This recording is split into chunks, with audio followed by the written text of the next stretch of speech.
नमस्ते बच्चों, मैं सरोज गोस्वामी, सहायक आचार्य भूगोल। और आज का हमारा टॉपिक है अटलांटिक महासागर के अंतर्समुद्रीय उच्चावच।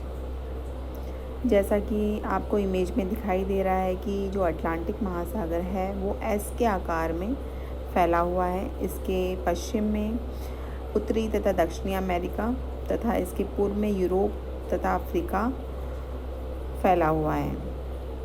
इन महाद्वीपों के बीच में अटलांटिक महासागर एस के आकार में फैला हुआ है।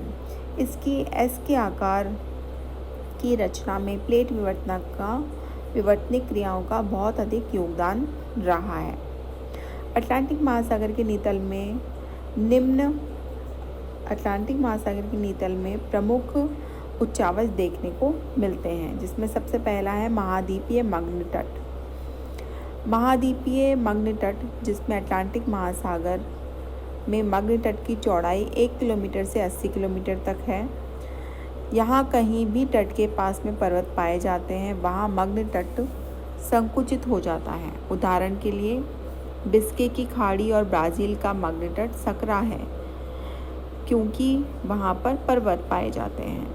वहीं ग्रीनलैंड और आइसलैंड के मग्न तट चौड़े हैं, क्योंकि वहाँ पर पर्वत नहीं है। इन मग्न तटों के निर्माण के पीछे अनेक मत व्यक्त किए गए हैं। इसमें संपीड़न, सागर तल में गिरावट, अपरदन, समानांतर भ्रंशन आदि क्रियाओं द्वारा इनकी उत्पत्ति को समझाया गया है। इन मग्न तटों पर कई सीमांत सागर व असंख्य द्वीप पाए जाते हैं, जैसा कि बाल्टिक सागर, हडसन की खाड़ी, उत्तरी सागर द्वीपों में ब्रिटेन, आइसलैंड, बरमूडा और सेंट हेलेना आदि द्वीप पाए जाते हैं। अटलांटिक महासागर के ठीक मध्य में एक अटलांटिक कटक पाया जाता है। प्लेट विवर्तनिक सिद्धांत के अनुसार इसका निर्माण उत्तरी व दक्षिणी अमेरिका तथा यूरोप और अफ्रीका प्लेट के रचनात्मक किनारे के अलगाव तथा नीचे से मैग्मा के ऊपर की ओर आने के कारण इस कटक का निर्माण हुआ है। यह कटक अंग्रेजी भाषा के एस के आकार में विस्तृत है। इस कटक को डॉल्फिन उभार, चैलेंजर उभार, वीविल टॉमसन कटक, टेलीग्राफिक पठार, न्यूफाउंडलैंड उभार, ओजोर उभार, सियरा लियोन उभार, पारा उभार, वॉल्विस कटक व रायो ग्रैंडी उभार के नाम से भी अलग अलग स्थानों पर जाना जाता है।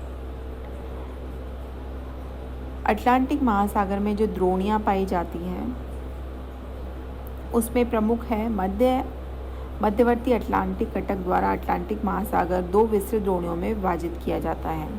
इसमें कई छोटी छोटी द्रोणियाँ पाई जाती हैं, जैसे लैब्राडोर द्रोणी, उत्तरी अमेरिका द्रोणी, ब्राज़ील द्रोणी, कैप बेसिन आदि। महासागरीय गर्त। अटलांटिक महासागर के तटों के सहारे अभिनव बल की अनुपस्थिति के कारण गर्त कम पाए जाते हैं। यहाँ पाए जाने वाले 9 गर्तों में नरेस गर्त, चून गर्त, पोर्टो रिको गर्त आदि प्रमुख हैं।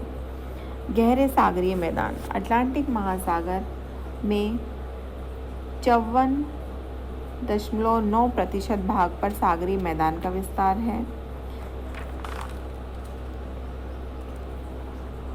अब अटलांटिक महासागर में अंतरसागरीय कंदराएं। जिस प्रकार से हमारे यहाँ पर समुद्री किनारों पर गुफाएं व कंदराएं पाई जाती हैं, वैसे ही अटलांटिक महासागर के मग्न तट पर गहरी तथा खड़ी दीवार युक्त घाटियां या कंदराएं पाई जाती हैं।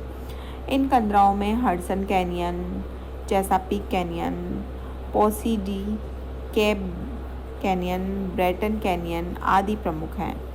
इन कंदराओं का निर्माण भू संचलन के कारण होता है, जिसे विवर्तनिक कंदरा भी कहते हैं।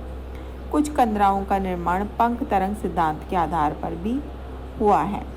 इस प्रकार अटलांटिक महासागर के अंदर इस प्रकार के हमको उच्चावच देखने को मिलते हैं।